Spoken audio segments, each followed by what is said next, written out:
तो विटामिन जो है वो हमारे आइज़ को, हमारे बोन्स को, हमारे टीथ्स और हमारे गम्स यानी मसूड़ों को भी हेल्दी रखने में हेल्प करता है। Vitamins are of different kind known by different names. Vitamins जो है वो बहुत डिफरेंट टाइप्स का होता है और अलग अलग नाम से हम उसे जानते हैं। Some of these are vitamin A, vitamin C, vitamin D, vitamin K, vitamin E, है ना, जिनमें से कुछ विटामिन ए है, vitamin B, vitamin C, vitamin D, E, K और भी बहुत सारे होते हैं। There is also a group of vitamin called vitamin B complex. Vitamin B complex नाम से भी एक विटामिन के ग्रुप को हम लोग जानते हैं, जिसमें B1 से लेकर B12 तक के विटामिन होते हैं। Our body need all types of vitamin in small quantities. हमारे बॉडी को हर टाइप के विटामिन की नीड होती है और वो भी स्मॉल क्वान्टिटीज़ में, थोड़े थोड़े क्वान्टिटीज़ में। Vitamin A keeps our eyes, skin and eyes healthy. Vitamin A जो है हमारी स्किन और हमारे आइज़ को हेल्दी रखता है। Vitamin C helps body to fight against many disease. Vitamin C जो है वो हमारे बॉडी को हेल्प करता है डिजीज़ के अगेंस्ट फाइट करने के लिए। Vitamin D helps our body to use calcium for bones and teeth. Vitamin D जो है वो हमारे बॉडी को हेल्प करता है कैल्शियम बनाने के लिए, जो बोन्स और टीथ के लिए इम्पॉर्टेंट होता है ना। और विटामिन डी जो है वो सनलाइट में भी होता है, तो आप लोग याद रखिएगा। Foods that are rich in different vitamins are shown in figure 2.6 to figure 2.9। Figure 2.6 से लेकर फिगर 2.9 तक वो सारे फूड्स हमें दिए गए हैं जो विटामिन रिच फूड हैं। ठीक है, आइए देखते हैं फिगर 2.6। इसमें क्या है, विटामिन ए मिल्क में होता है, फिश में होता है, कैरोट, मैंगो और पपाया में होता है। फिर है फिगर 2.7 यानी विटामिन डी, तो वीट है, लीवर है, राइस है ना। और vitamin C, sources of vitamin C figure 2.8 में देखिए, टोमेटो है, ऑरेंज है, गवावा, ग्रीन चिल्ली, लेमन, आंवला, है ना। अब है figure 2.9 some sources of vitamin D, liver, milk, butter, egg, fish, ये सारे विटामिन डी पाए जाते हैं इन सारी चीज़ों में। Mineral are needed by our body in small amounts. Minerals जो है वो हमारे बॉडी को स्मॉल अमाउंट में चाहिए होते हैं। Each one is essential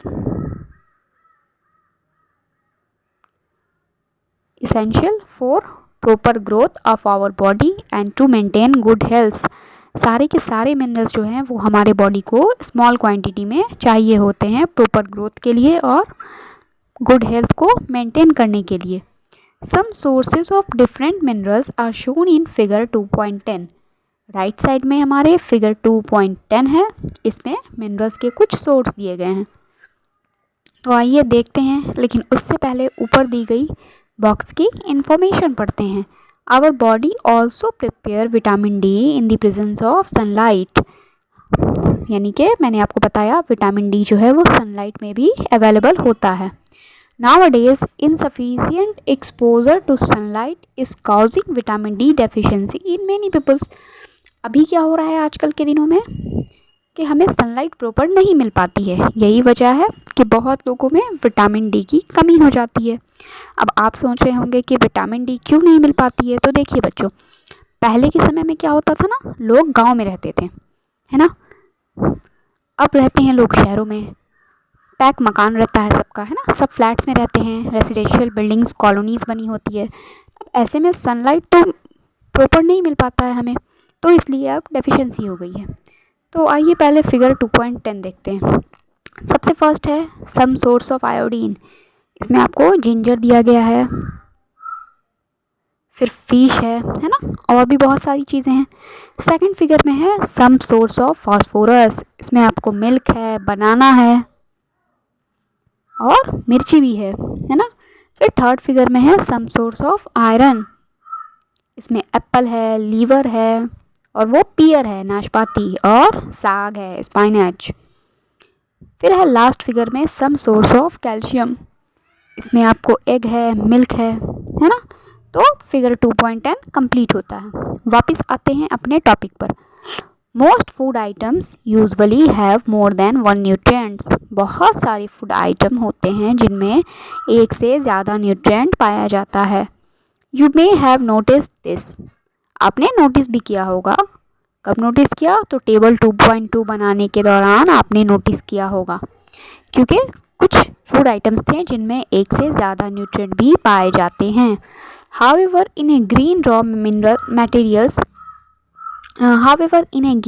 materials, one particular nutrients may be present in much larger quantities than in other. लेकिन क्या होता है ना कि फूड आइटम में अगर बहुत सारे मिनरल्स प्रेजेंट हैं तब भी कोई एक मिनरल होता है जो बाकी मिनरल्स से ज़्यादा अमाउंट में प्रेजेंट रहता है। For example, rice has more carbohydrate than other nutrients. जैसे कि राइस जो है ना, राइस में कार्बोहाइड्रेट्स बाकी न्यूट्रिएंट्स से ज़्यादा होता है। मतलब राइस में बहुत सारे न्यूट्रिएंट्स होते हैं मगर सबसे ज़्यादा कार्बोहाइड्रेट न्यूट्रिएंट्स ही होता है। तो thus we can say rice is a carbohydrate rich source of food. तो हम लोग कह सकते हैं कि राइस जो है वो carbohydrate rich source of food है। ठीक है, मतलब होता क्या है ना कि बहुत सारे फूड आइटम्स में बहुत सारे मिनरल्स रहते हैं, लेकिन जिस फूड आइटम में जो मिनरल सबसे ज़्यादा अमाउंट में रहता है हम लोग कहते हैं कि वो फूड आइटम उसी पार्टिकुलर मिनरल्स में रिच है। ठीक है, अब आगे देखते हैं। Besides these nutrients our body needs dietary fibre and water. इन सारे न्यूट्रिएंट्स के बाद में हमारे बॉडी को कुछ डाइटरी फाइबर्स और वाटर यानी पानी की नीड होती है, क्योंकि आपको पता होगा ह्यूमन बॉडी 70% वाटर से बनी है। Dietary fibres are also known as roughage. Dietary fibre को हम लोग रफेज भी कहते हैं। Roughage is mainly provided by plant product in our food. Roughage जो है वो मेनली क्या होता है? वो प्लांट प्रोडक्ट होता है। ठीक है, एनिमल प्रोडक्ट नहीं होता है, वो प्लांट प्रोडक्ट होता है। Whole grain and pulses, potatoes, fresh fruits and vegetables are mainly source of roughage. सारे के सारे ग्रेन्स, आलू, फ्रूट्स और वेजिटेबल्स जो हैं वो मेन सोर्स है रफेज का। Roughage does not provide any nutrient to our body. Roughage जो है वो हमारे बॉडी को किसी भी तरह का न्यूट्रिएंट प्रोवाइड नहीं करता है, but it is an essential component of our food. लेकिन फिर भी ये हमारे फूड का सबसे इसेंशियल कंपोनेंट होता है। And adds to its bulk, और सबसे ज़्यादा अमाउंट में हम लोग रफेज ही यूज़ करते हैं खाने में। This helps our body to get rid of undigested food. तो इससे क्या होता है? रफेज खाने से, डाइटरी फाइबर्स लेने से क्या होता है कि हमारी बॉडी में जो भी अनडाइजेस्टेड फूड हैं वो ईजिली बॉडी से आउट कर जाते हैं। तो ये हेल्प होता है रफेज का। अब आइए नेक्स्ट पेज पर चलते हैं।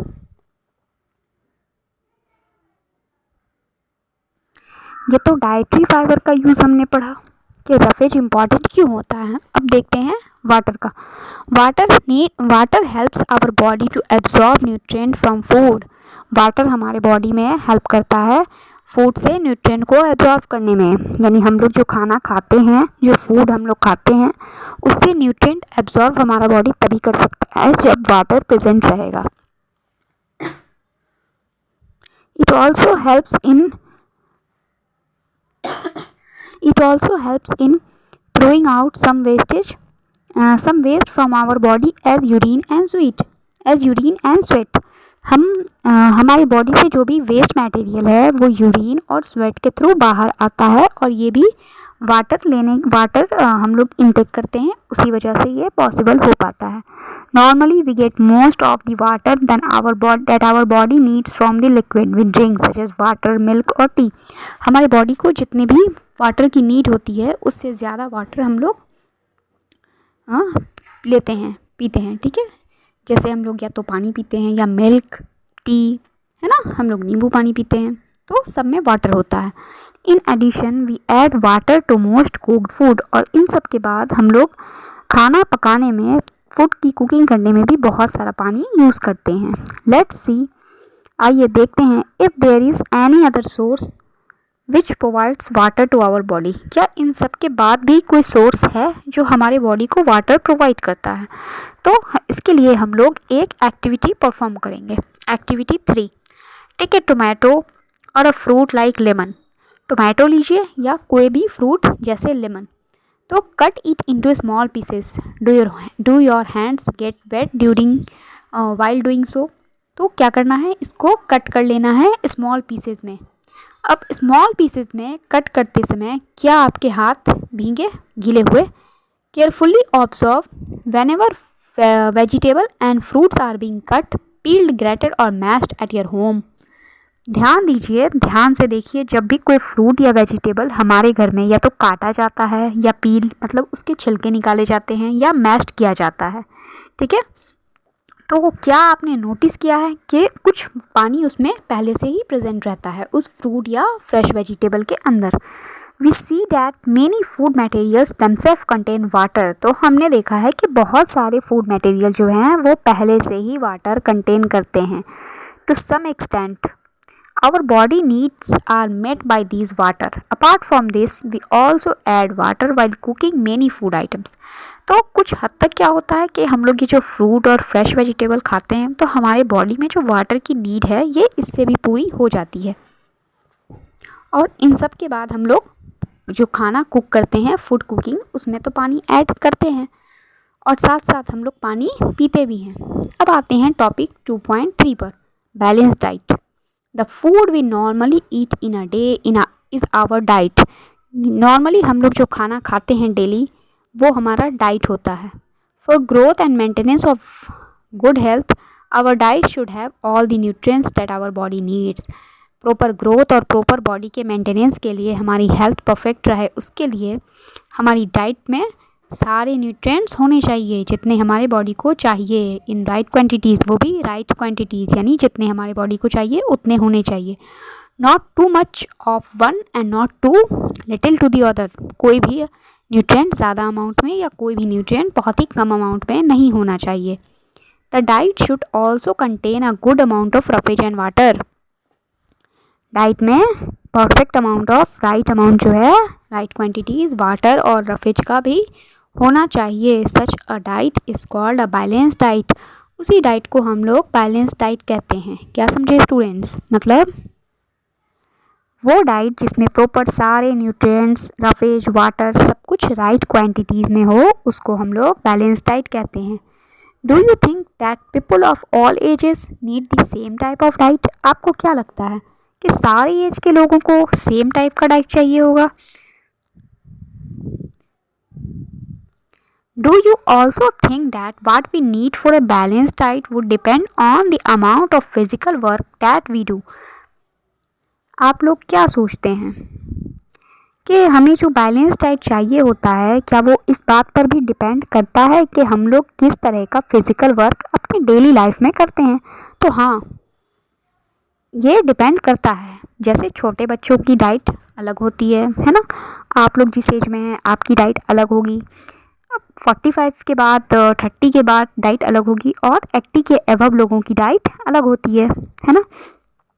फिर वैसे ही आप लोग स्टूडेंट हो तो आप लोगों की डाइट अलग होती है। बट जो हेवी लेबर होते हैं, जो घर वगैरह बनाते हैं, मशीन्स में जो काम करते हैं या जो माइंस में काम करते हैं, है ना, उन लोगों की डाइट अलग होती है क्योंकि उन लोगों का फिज़िकल वर्क और आप लोगों का फिज़िकल वर्क बिल्कुल अलग है। अब prepare a chart of whatever you eat over a period of week. अब आप क्या करना है, आपको एक चार्ट प्रिपेयर करना है जो भी आपने पूरे एक वीक में खाया होगा। Check whether all the nutrients mentioned are present in one और the other food items being eaten with in a day और सो। अब आपको चेक करना है कि जो भी फूड आइटम आपने खाया क्या उसमें सारा न्यूट्रिएंट प्रेजेंट है जो भी आपने पढ़ा, और सारे फूड आइटम में जो भी आपने डेली खाए, ठीक है। तो ये आप चार्ट प्रिपेयर कर लीजिएगा। अब है pulses, groundnuts, soybean, sprouted seed, moong and Bengal gram, fermented food, South Indian food such as idli, a combination of flours, missi roti, thepla made from cereals and pulses, bananas, spinach, sattu, jaggery. Available vegetables and other such foods provide many nutrients. ये जितने food items के नाम दिए गए हैं, ये सारे food items जो हैं हमें अलग अलग न्यूट्रिएंट्स प्रोवाइड करते हैं। Therefore one can eat a balance diet without expensive food material.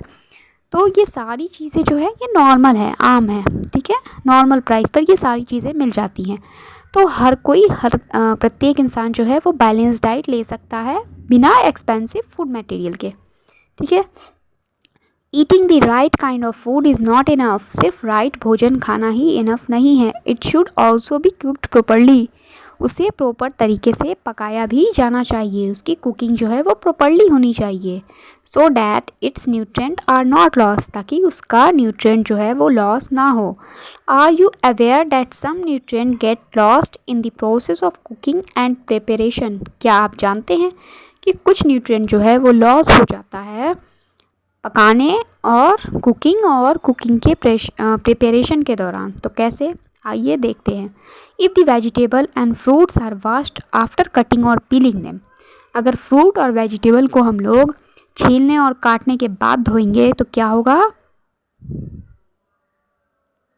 It may result in the loss of some vitamins. तो उससे क्या होगा कि कुछ विटामिन्स जो हैं वो लॉस हो जाएंगे। The skins of many vegetables and fruit contain vitamins and minerals. बहुत सारे वेजिटेबल्स और फ्रूट के जो स्किन होते हैं उनमें विटामिन्स और मिनरल्स पाए जाते हैं। Similarly repeated washing of rice and pulses may remove some vitamins and minerals present in them। बिल्कुल ऐसे ही बार बार राइस और पल्सेस को धोने से कुछ विटामिन्स और मिनरल्स जो उसमें प्रेजेंट हैं वो रिमूव हो जाते हैं, ठीक है। तो हमें क्या करना चाहिए? राइस और पल्सेस को बार बार नहीं धोना चाहिए और फ्रूट्स और वेजिटेबल्स को पहले धोना चाहिए, बाद में काटना या छीलना चाहिए। आइए आगे देखते हैं। We all know that cooking improve the taste of food and makes it easier to digest. हम सब जानते हैं कि कुकिंग जो है वो फूड के टेस्ट को बढ़ा देती है और वो हमें डाइजेस्ट भी ईजिली हो जाता है। But at the same time, लेकिन साथ साथ ही, cooking also result in the loss of certain nutrient. लेकिन कुकिंग जो है वो कुछ न्यूट्रिएंट का लॉस भी हो जाता है उससे, है ना। तो हमें इस बात का ध्यान रखना चाहिए। Many useful proteins and considerable amount of minerals are lost if excess water is used during cooking and is then thrown away. कुछ विटामिन्स, कुछ प्रोटीन्स और बहुत सारे मिनरल्स जो हैं वो लॉस हो जाते हैं अगर खाना बनाने के दौरान एक्सेस वाटर यूज़ किया गया और खाना बन जाने के बाद उस वाटर को हमने फेंक दिया। तो क्या होता है? सारे विटामिन्स और मिनरल्स जो है वो उस पानी के साथ, उस वाटर के साथ थ्रो अवे हो जाते हैं। अब आगे देखते हैं। Vitamin C gets easily destroyed by the heat during cooking. तो विटामिन सी जो है वो बहुत ही ईजिली डिस्ट्रॉयड हो जाता है कुकिंग के दौरान, ठीक है। Would it not be sensible to include some fruits and raw vegetable in our diet. तो विटामिन सी जो है वो मोस्टली फ्रूट्स में होता है। फ्रूट्स या कुछ वेजिटेबल्स जैसे टोमेटो, है ना। तो हमें क्या करना चाहिए कि कुछ फ्रूट्स और कच्ची सब्ज़ी जैसे टोमेटो, ये हमें सीधे कच्चे ही अपने डाइट में शामिल करना चाहिए, बजाय उसके कि हम उसे कुक करें। कुकिंग करने से क्या होगा? विटामिन सी तो लॉस हो गया, अब खाते रहिए, कोई फ़ायदा तो है नहीं। तो हमें क्या चाहिए कि फ्रूट्स एंड वेजिटेबल्स हम लोग direct raw fruits and raw vegetables ही अपने डाइट में शामिल करें। अब क्या होता है कि बूझो टाउट that fat would be the best food to eat. अब बूझो इतना पढ़ के सोचता है कि अच्छा, फैट जो है वो सबसे बेस्ट फूड होता है खाने के लिए, ऑल द टाइम, हमेशा। A katori of fat will give much more energy than a katori of carbohydrate rich food. जैसा कि हमने पीछे पढ़ा कि फ़ैट जो है अगर एक कटोरी खाएंगे और एक कटोरी कार्बोहाइड्रेट खाएंगे तो फैट वाली कटोरी जो है वो हमें ज़्यादा एनर्जी देगी, मोर एनर्जी, है ना। ऐसा हमने पढ़ा। अब बूझो इतना पढ़ के क्या सोचता है, देखिए। So he ate nothing but rich food in fats. तो वो सब कुछ खाना छोड़ देता है और सिर्फ फैट रिच फूड ही खाता है। क्या खाता है वो? Fried food like samosa and पूरी, मलाई, रबड़ी एंड पेड़ा, सिर्फ ये सारी चीज़ें वो खाता है। तो do you think he was right? क्या आप सोचते हैं कि वो सही है? No, of course not. नहीं, बिल्कुल वो सही नहीं है। It can be very harmful for us to eat too much of fat rich food and we may end up suffering for a condition called obesity। ये बिल्कुल भी सही नहीं है, क्योंकि इससे क्या होगा कि हमें बहुत ही हार्म होगा, ये हमारे लिए बहुत हार्मफुल है। सिर्फ फैट रिच फूड खाना हमारे लिए बहुत हार्मफुल है और लास्ट कंडीशन क्या होगी, हम ओबेसिटी यानी मोटापे के शिकार हो जाएंगे। क्योंकि हमने पढ़ा है बैलेंस डाइट वो होती है जो डाइट हमें खानी चाहिए, और हमें क्या बैलेंस डाइट होती क्या है, बैलेंस डाइट होती है जिसमें सारे न्यूट्रिएंट्स और विटामिन्स मिनरल्स सब प्रॉपर अमाउंट में हो। अब आप सिर्फ फैट रिच फूड खाओगे तो क्या होगा, ये लेफ्ट साइड में देख लो बूझों का हाल, ऐसे गोल मटोल आप बन जाओगे, है ना। तो हमें क्या करना चाहिए कि ऐसे कोई भी एक्सेस एक ही न्यूट्रिएंट नहीं खाना चाहिए, ठीक है। तो इस वीडियो में इतना ही, आगे पढ़ देंगे नेक्स्ट वीडियो में हम लोग डेफिशिएंसी डिजीज़ पढ़ेंगे, ठीक है। तो आप लोग चैनल को सब्सक्राइब कीजिए, वीडियो को लाइक कीजिए, शेयर कीजिए। Thank you, bye bye.